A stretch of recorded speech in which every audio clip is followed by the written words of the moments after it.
Well, it's that time again. Ladies and gentlemen, it's time for the interview with Craig Veltri.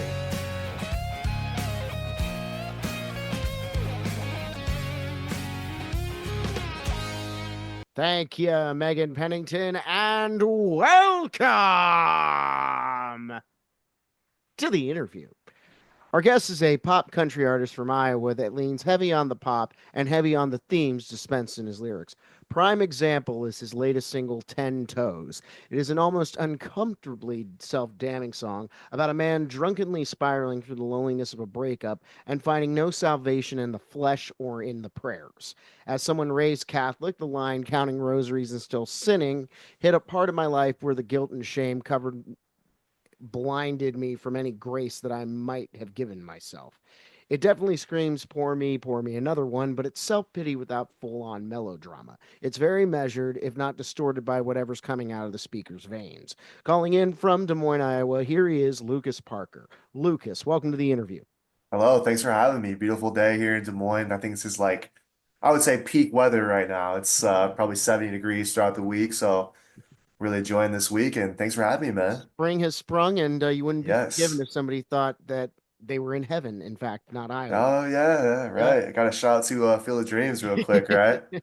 you have to with the Have mention to, of of it. And when course. you hear about being from Iowa, it wouldn't be a stretch to find out that you would be considering yourself a country artist. But when you hit play, you tend to hear the more modern blend of country music. Absolutely. You do have your stalwarts like your Coey Wetzels and your Yes. Warren Ziders that are Right. that are coming out and that are song and guitar kind of guys. But Right, right. this is a mixture that I saw coming pretty early on, and now it is kind of standard. And of course, you still get a lot of the people who do the most traditional thing in a traditional Yeah, of art course, of course. complain about it. So Oh, absolutely, let's absolutely. find out where the blend is coming from. As I Yeah. mean, were you just raised on country radio? Because I think we kind of alluded to it. You're in your early 20s. Is this just Right. really what the kind of stuff that you got into country music on? Well, I would say kind of my background and my family background, I would say it really comes from a country background. My mom's side of family, she grew up on a farm and she's the youngest out of seven. And I guess it's really kind of where that country aspect comes from. And just being from Iowa in general, I feel like Iowa's very rural and kind of growing up in that kind of environment. A lot of people don't really know where Iowa is on the map. And that's why I like to say, like, hey, if you really want to talk country, you can come to Iowa and see how country can get. And a lot of people don't really know that. And yeah, I guess that's really the biggest reference when I reference, the country aspect of things. And I just really like to rep where I come from, the Midwest and the state of Iowa in general. And Now, but how early in overall, country music are we talking that your mom was having you listen to? Are we talking like Garth Brooks, Travis Tritt, that era? Maybe a little further on, yeah, yeah. urban. Yeah, like I like some Toby Keith, like just the classics in general, I love all those. And like growing up, I'd always go to like a lot of weddings growing up as well, and they'd always play a lot of country music as well. So, it's all in the background, and it's all something that, I always would listen to, of course. And but my overall biggest influence, obviously, I like to say I like to listen to a lot of different things, and I'll have a lot of different backgrounds and stuff. So as you referenced earlier, all the hate that, kind of this what I'm doing, and I totally understand it, Do but you actually get that kind of hate personally, as far as the music concerned? like I get like a lot of hate comments for sure. Absolutely. Yeah. Absolutely. Well, I've often said too that because I've never been easily defined in my own music. The fact is that maybe you are a little younger than I am, but I kind of consider myself of the generation MP3, MTV. We were kind of exposed to everything, so Yeah. everything kind of blended together. And rock and roll at the beginning was also kind of the cross section of country western pop music Yeah, and yeah. blues music. So that was Right, the right. mixture. All of a sudden a new generation of kids were discovering ethnic music, different kinds of ethnic music. Right, right. We say this Yeah. as two white dudes. So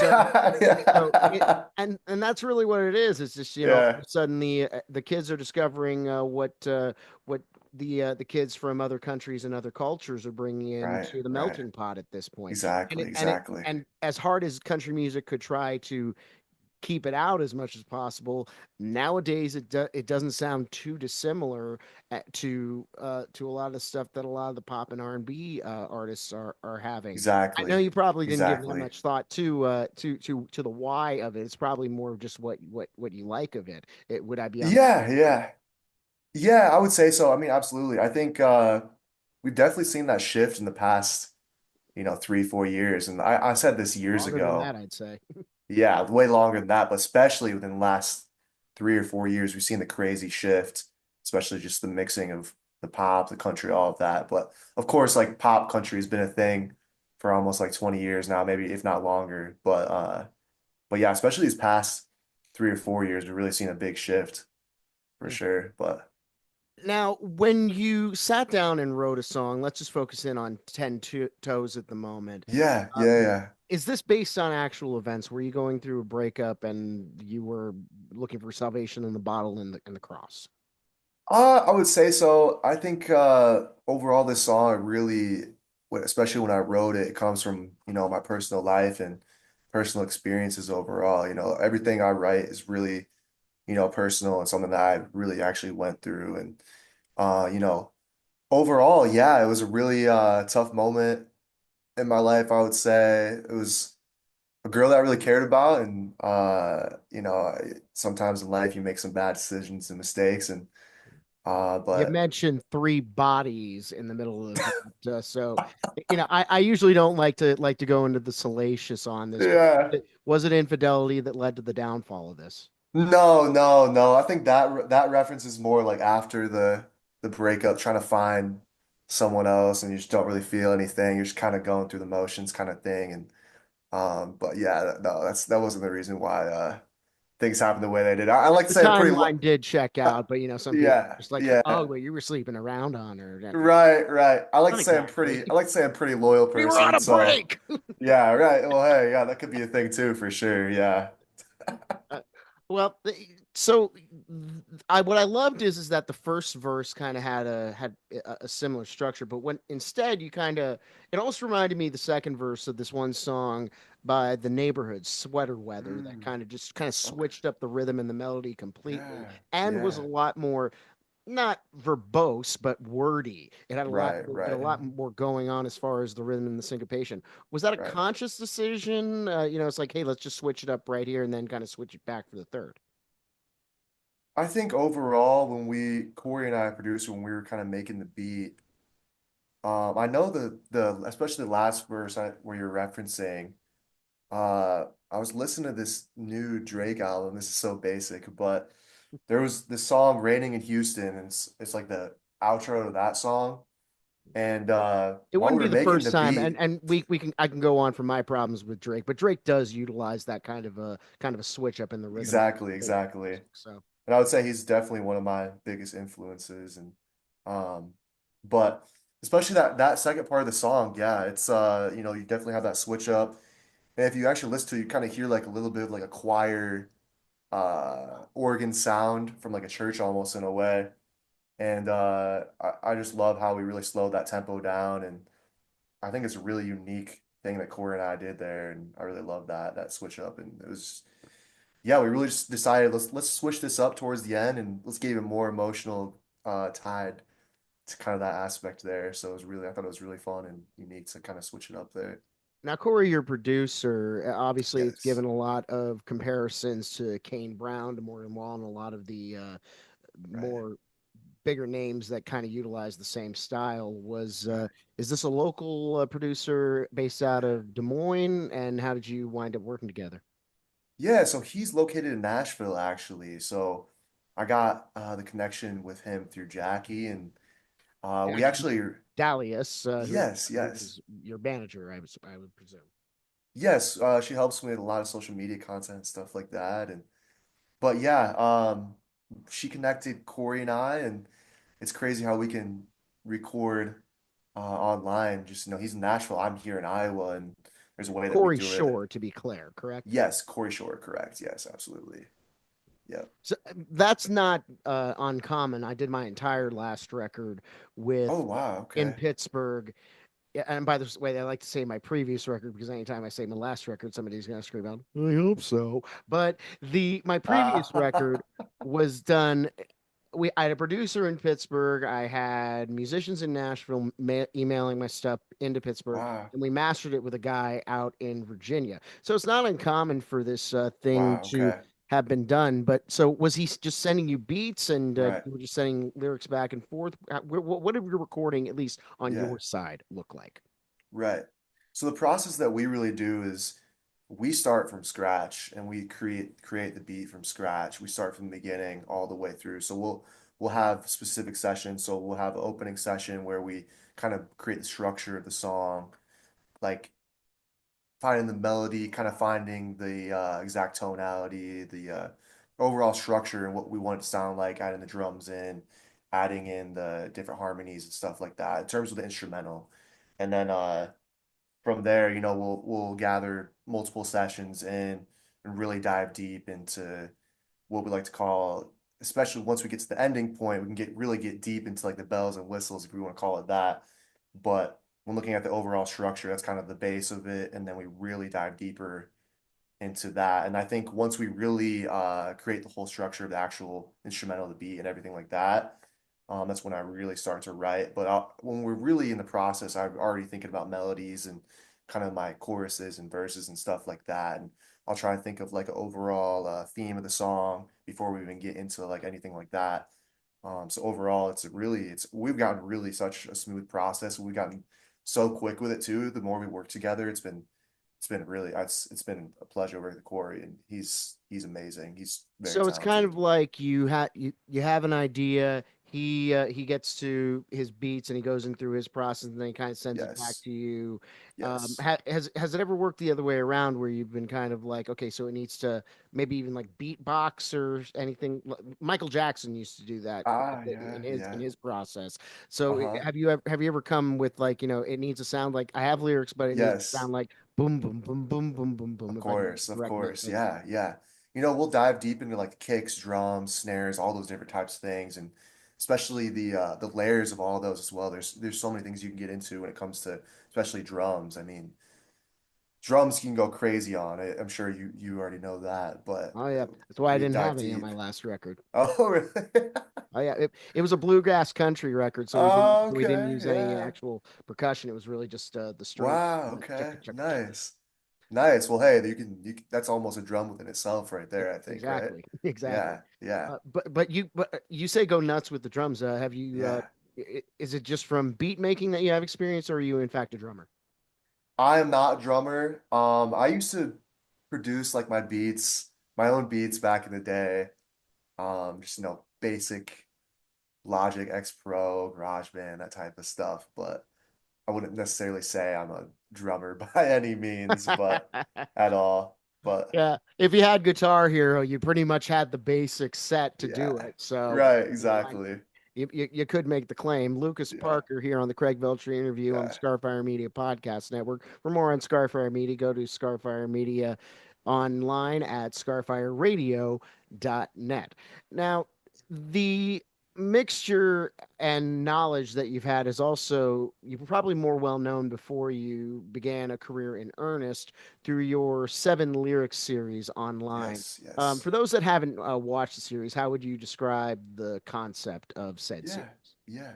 So basically, the concept of the seven lyric series is I will sing a song in seven lyrics, and I ask guess this song in seven lyrics, and people watching the video will comment and guess the song in seven lyrics, and it's done particularly well on YouTube.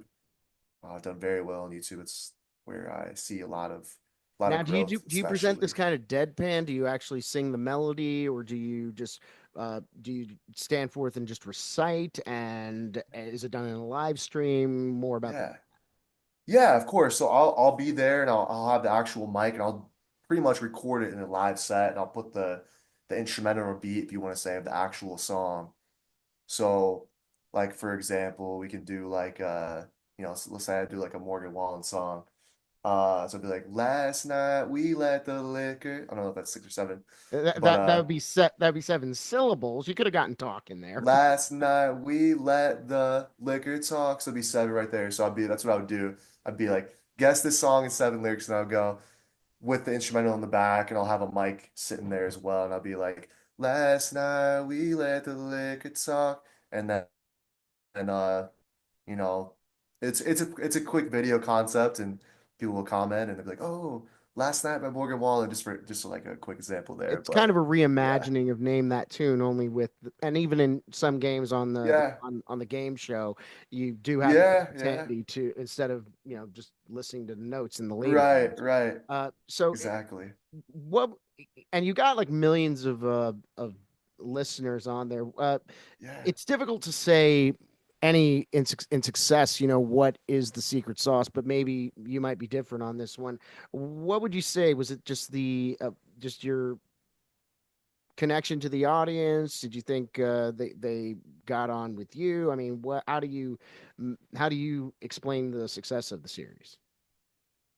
I think the success of this series is showing my versatility. I think it shows my range of knowledge in music because I can go from straight country to straight pop or straight rock or whatever it may be. And then just showing kind of my voice and the range of all these different types of sounds. And I like to, just really show those different sides. And I think it does particularly well. And especially Was there just, one particular song that your audience was most surprised that you pulled out?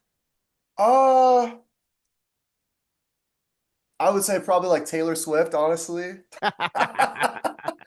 I mean, that's not really necessarily my go-to of listening, but of course, I respect Taylor Swift. I mean, she's one of the At my greatest to cover ever do. shows, I do like to pull out one or two Taylor songs just Yeah, because hey, it does let's well. be It does honest. very well. I think you and I can say this honestly. We do this for the girls, Yeah. so it's you know, so that's an Yeah. easy way to bridge the gap, I think. Right, exactly, Um, exactly. as a lyric, I mean, and let's go one step further. As a lyricist, I've always just liked how pointed her language was and just how Yeah. clear her message was. And one thing I've Yes, always noticed yes, about her is just her statements in her songs are always very definitive. yes. Is that kind of what you gleaned from Taylor Swift, and use, and have you used any of that kind of stuff in your own music? I think Taylor Swift, I mean, her pull towards people is just crazy. I personally don't get it. I mean, I understand. I guess I understand more the music side. Like, yeah, she's obviously one of the best to do it. But in terms with the definitiveness, I think she's authentic in her own way, and that's what makes her special. I mean, she's been doing this for so long now too, and that's what makes her great is her authenticity, and that's another thing as well. I She think has a I can right to relate call to that. her career having errors at this point, almost 20 years at this point, for Exactly, it's sure. crazy. Uh, Exactly. I mean, I have a theory. I've heard it already positive. It's not my theory, but I tend to agree with it, that she kind of is, to use one of her own songs, a blank space. There is enough, she is enough opaque of a personality enough, and her lyrics are opaque enough that her audience can see themselves in those lyrics. And because she has been such a mainstay and such a constant in so many people's life, not just women, but so many Right. people's lives, that she's been able to carry these people through all of the important events of their That's lives. so And there is true. such a Yeah. fierce loyalty to that. Yeah. It's pop star 101, really, what she's doing. Yeah, She hasn't really literally, invented the wheel, literally. but Yeah. she's such a student, such a genius of a songwriter and Right. a marketer. She's been able to Exactly. carry it through. 100% And agree. not talking further about Taylor Swift, but as far as just your marketing and the way that you have kind of brought yourself into that parasocial things. Has there been ever been any instances that with any of those millions of viewers that you've had so far that it's kind of gotten dicey and maybe you didn't really feel safe doing the series anymore? Um, Honestly, overall, I think I mean, there's always going to be someone commenting about whatever it may be. Like people comment even about the outfits or your voice right here, like why do you sound like that or whatever. I mean, it's all part of putting yourself out there, I guess. But in terms of the seven lyric series, I think it's I guess especially on YouTube, I don't get that much bad hate from it. It's kind of hard to say a lot of bad things about singing someone else's song. It's like, okay, but Is there one song that you haven't touched yet, but you are definitely eyeing and saying, okay, that one I really want to do. It's just not time yet. I haven't really thought about it lately, honestly. I guess I want to get more into like older. I think it'd be cool to get into more of the older like 90s country songs. I think that'd be really entertaining to see who comments on those. But I think a lot of my base, especially on YouTube, is a lot of the younger crowd. So they probably wouldn't know a lot of that. But like I'm probably the younger crowd when I mean that, I mean like probably like teens up to, early 20 range. So they probably wouldn't know a lot of that, so it might not do as well, but it would be interesting to kind of see who would, comment on that or say something about any of that. But You never know. I think a lot of this generation that have teenagers now, they waited a little bit longer. So maybe that is the music that right. they grew up with. That's how old souls are Yeah. actually born. Trust me. I Yeah. We're here with Yeah. we're here with Lukas Parker here on the Craig Veltri interview, a service of Scarfire Media. Lukas Parker, Lukas. Is that your birth Yes. spelling? Because there is another rather famous Lucas out there from many years ago, Lucas Graham. Oh yeah. Is that if it isn't, is it a nod to the one who wrote 7 Years Old? It is not. Unfortunately, my real name is actually with a C, Okay. but I love the K, especially my last name has the K in there as well. I just thought it looked cool.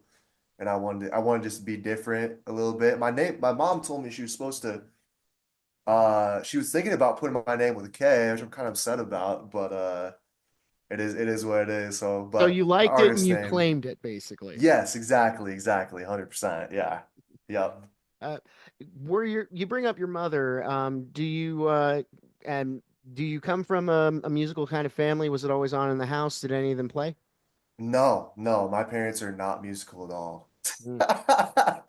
I guess like my dad, like he likes a lot of the rock and stuff like that, like the 80s and stuff like that. But no, it's so funny because a lot of my family's like, you're like the only musically talented person in our family. It's pretty funny. Like nobody really has much of a music background in my family, which is kind of interesting. So So where was the main exposure? I mean, it was like the one family member that you mentioned, but yeah, was it in school? Was it just around your friends? Where did you first discover that you had a gift or at least a passion for it? right.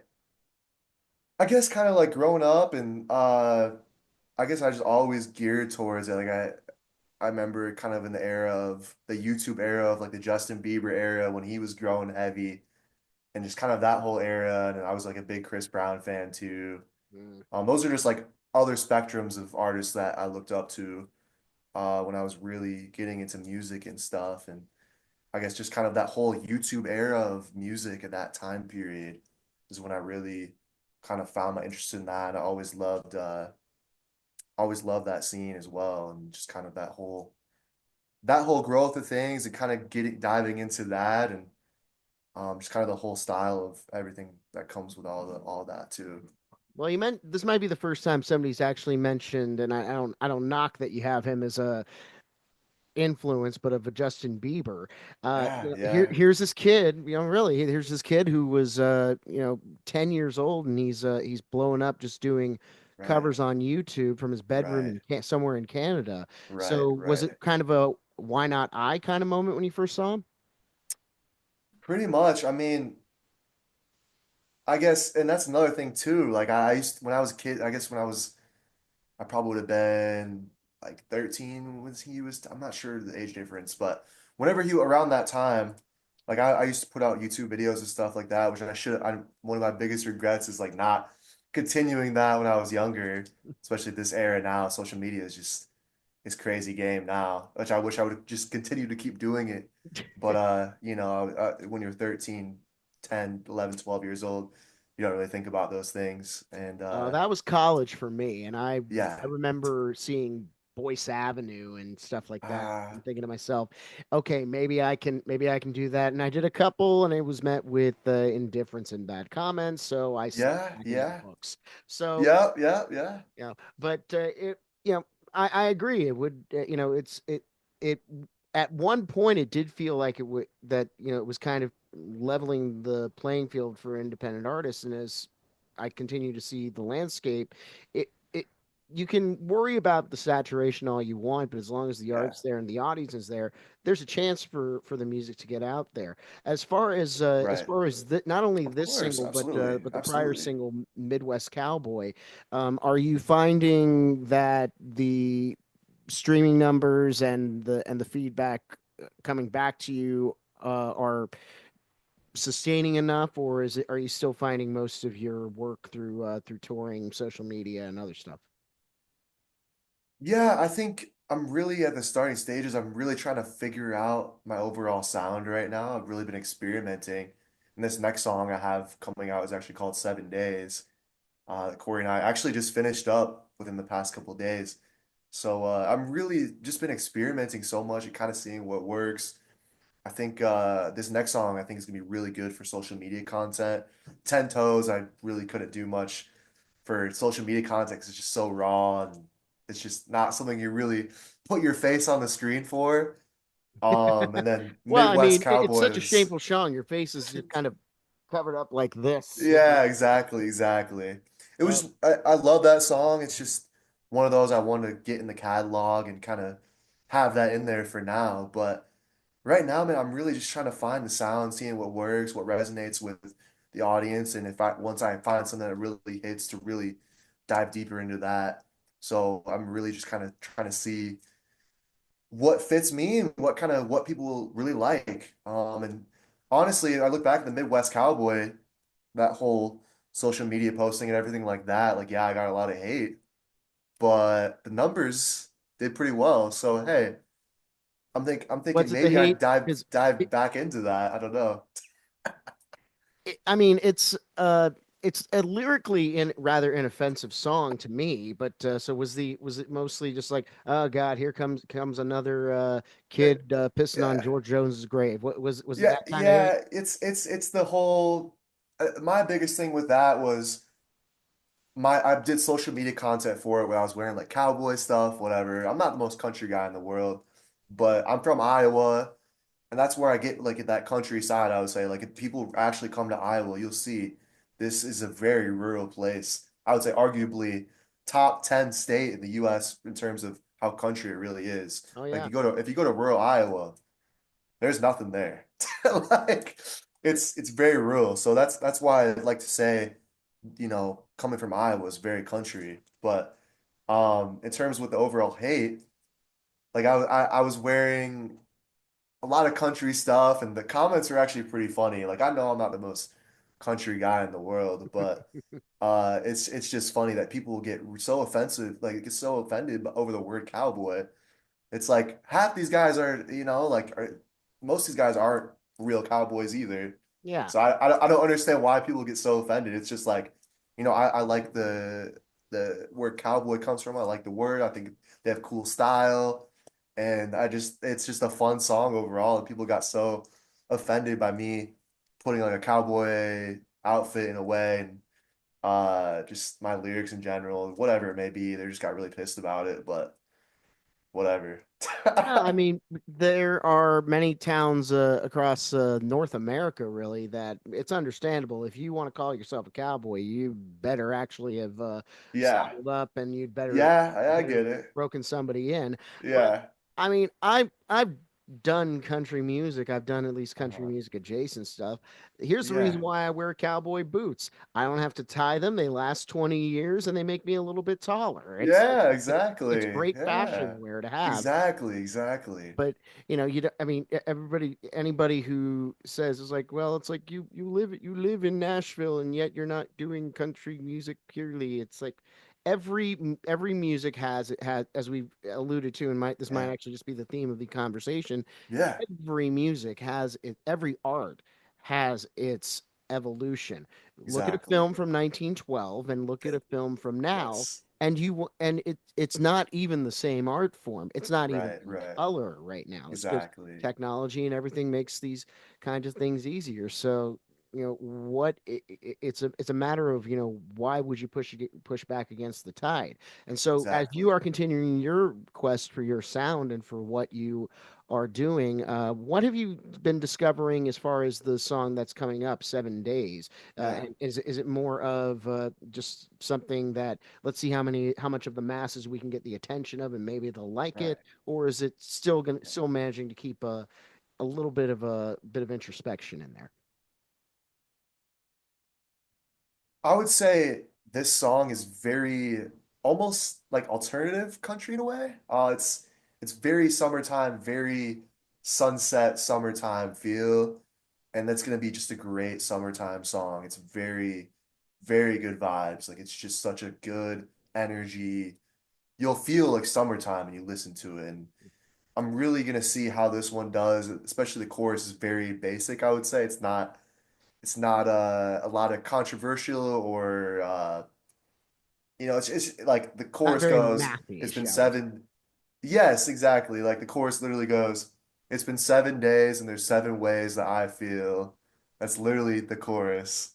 It's very basic, but I think the sound is what really drives it home, and you can really feel the emotion in that chorus. So So basic, but there's so much emotion to it. when you say summertime and you talk about the blend that you've already had, I'm hearing, Uh-huh. I'm almost hearing lap steel with a trap beat. Am I on the right track as the sounds? No, there's no trap beat in it, which is it's really nice. Um, the drums are pretty pure, I would say. So Hmm. I would say there's not really any of that trap structure in there, which I really like. And it's also the guitars are really pretty in that song, which I really like a lot too. So Jangly, twangy. How would you describe that sound? I I would say very more alternative in a way. Yeah, Hmm. yeah, Like very alternative. Americana or maybe even rockabilly, perhaps? Because when you say that, Um, that yeah, I would say it's kind of hard to explain, I guess. Like almost poppy alternative in a way. It's hard to explain, honestly. like alternative But rock, maybe not alternative yes, country. yes, So yes, more exactly. distorted. Yes, less country, but you still hear a little bit of the country influence in there for sure. Yeah. Huh.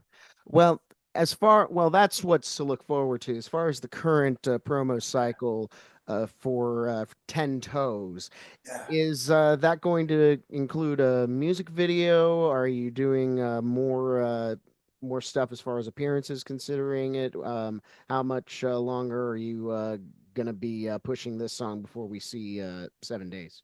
Yeah, I think for this one, of course I'm continuing to push content out, but I feel like this song is just so raw and just so pure emotion that's kind of You don't want to live I in it for the rest of the. no, I don't really don't, and I'm kind of over it. Like and I made this song probably like February, like such it feels like such a winter song.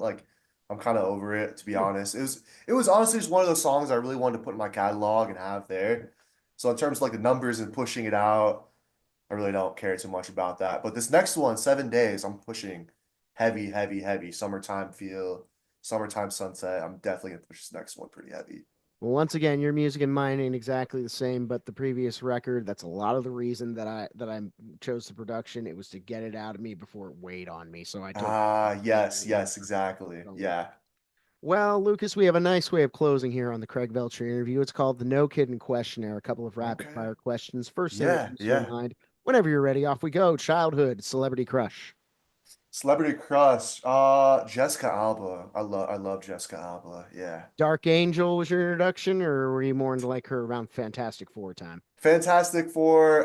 What's that one movie like the ocean? Forget what it's called. It's- was it with Matthew McConaughey? I'm not sure, I, but yeah. I, yeah, she caught my attention with Dark Angel and the Dark Fantastic Four, Angel. Yeah, yeah, and then yeah. she kind of faded in. But what was it about her? Was it just her look, or her what was it? What caught your Oh, I loved her vibe, loved her look. Man, I loved her. I was still love her, but Yeah, last I saw her, she hadn't aged a day. So right, right, and exactly. with very little help from a doctor. So, Yeah, that's uh, good. what was your favorite subject in school? Subject in school, I would probably say history. I love history. Did you prefer U.S. world, particular time frame? Honestly, I think like the World War history is really interesting. Um, and then just like Roman history is really cool too, I think. I've been getting Yeah, into that kind of stuff as well. A it's really lot of cool. the, it's easy to point to certain points in history and saying, okay, well, this is what's coming down for us. But the Roman Hey, Republic is really the model that we're going yeah. off of, and we've been making a lot of the same choices with it lately. But that's neither here or there. But what Very occupation other interesting than your own correlation would you for like to sure. attempt? Um, of course, I would say music, but outside of that, man, that's a tough question. Something realistic or like, Yeah, not even realistic. Like, when you were a kid, the answer was, when I want to grow up, I want to be. oh, okay, okay. Honestly, I think it would have been cool to be like a doctor or something like that, but What would your I was practice never be? smart. I was never smart enough for that. But Uh, uh, well, George Carlin for, once pointed out somewhere in the world there's got to be the worst doctor. And even worse, that's someone fair. has an appointment to see him tomorrow. Yeah, But yeah, shout out to Ryan that's Baker, my one that's true. George Carlin reference per show. But no, seriously, I mean, what would you have seen yourself? General practice, maybe some Yeah, more I specialist? would probably say a heart doctor because I had like a Cardiologist, yeah. yeah heart cardiologist. I had like a heart surgery in fifth grade, Wow. so that was pretty wild. It was an ablation for it's called ventricular tachycardia, where your heart just beats like 200 beats per minute, and it just wouldn't stop. So I had to have a ablation surgery. It was pretty crazy stuff. So that's probably Gee. what I would say. Yeah. And you've had no issue with it No, since. no issue since, knock on wood, but yeah, no issue since. Thank God for that. So that was a pretty crazy point in my life, but hey, I'm still here, right? So that's all that matters. Thank heavens for that. Well, on the Right. other side of the coin, I don't care how many bags of money have been handed to you, and you can use previous jobs that you've been on, but what job would you never want to attempt? What job I would never want to attempt? That's a tough question too. Probably the president. I would never want to be the president. That's becoming a popular one. Yeah, And really standard answer is, even if you win, you can't win. Uh, exactly. You can't. but well, I imagine there are a lot of great choices in and around Iowa, but what is your go-to food on a road trip? Go-to phone. Man, I would say this is probably the most Midwest answer you're gonna get. On a road trip, I gotta go to Casey's and get their Casey's pizza or breakfast pizza. Casey's is the go-to on the road trip for sure. That sounds like a gas station kind of stop. And here in Absolutely. Pennsylvania, it's Yeah. the war between Sheets and Wawas. Oh yeah, I live yeah. in the town with the Sheets, and Yeah. but so have you made it out of Iowa much? Have you seen have you gotten as far enough to weigh in on the Wawa Sheets conflict? I I have. I think I have. I've not really been to the East Coast too much. I've been like everywhere but the East Coast, which is interesting. Like I lived in Tampa, Florida for a little bit. I lived in outside of Houston for a little bit. My I've been pretty family's much my grandparents moved down there yeah. in 1989 and we 87 Oh, rather, okay. and we so I know Tampa very well. Nice, nice. Yeah, awesome. Yeah. So yeah, I've been a lot of places in the South. Like I've been to Atlanta quite a few times. I've been to West Coast, like Colorado and California and Arizona, and but yeah, I've never really been like to the East Coast, which I need to get up there. Begs this question. You work with a Nashville producer. Have you been to Nashville? I have not. It's another place I need to get to as soon as possible, which I'm Uh, already thinking about that for sure. we'll talk after. I'm bouncing back and forth quite a bit. Yeah, awesome. Uh, well, since we've built up the appetite, because now I have a place I need to stop in Iowa to see Ah, what the fuss is about. If you could have dinner with anyone, dead or alive, who would it be? hmm, that's a great question. It's my favorite one. I would say I would probably say Jesus, probably. Hmm. Yeah, Eh, be very interesting.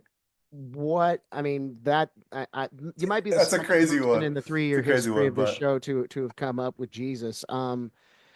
After confirming his existence, what would be question number one? uh, question number one would probably be why then and not now, What, honestly. Of go deeper on that. in terms of if you wanted to be known and if you wanted everybody to know about you, why would you not do this in a time where, you know, social media, everything is so prevalent, like to the point where everybody would know that you are God, you know? It's like 2000 years ago, what it's hard to have actual evidence on a lot of these things, you know? Mm. So that's what I would say. Yeah, that the, the questions of faith and the questioning of faith from the Almighty. Right. That's either the that's kind of the stop or go for anybody as far as Exactly. faith is concerned. Lord knows I've had that question with myself quite a bit Yep, as well. But for sure. we'll talk more about that later, I'm sure. What is your biggest? You strike me as pretty amiable, but in your lyrics, there seems to be a lot that you get off your chest at once. So, what is your biggest Uh-huh. pet peeve? Biggest pet peeve? I would say like people chewing with their mouth open. I don't really like that. Like Oh my God. chopping their gum. I hate that too. Like I just can't do that. That's probably one of my biggest ones, honestly.